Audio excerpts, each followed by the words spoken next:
Hi friends అందరికీ. మా మంజులు ఏం చేస్తుందంటే సరిపడబెట్టి ఏం చేస్తున్నావు మంజుల? Dress double కుట్లేస్తుంది. ఎవరిది డ్రెస్ మరి? నా డ్రెస్కి అయితే మా మంజుల కుట్లేస్తుంది. నువ్వు అమ్ములు ఏం తింటున్నావు?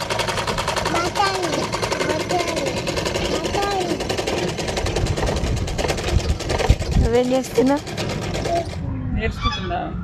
నేర్చుకుంటున్నావా? చిన్నమ్మలు అయితే అస్సలు కుట్టనియలే ఇందాక.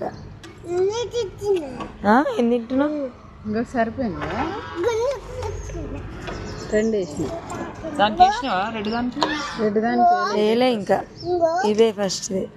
సరిపోయి ఏం చేయాలి?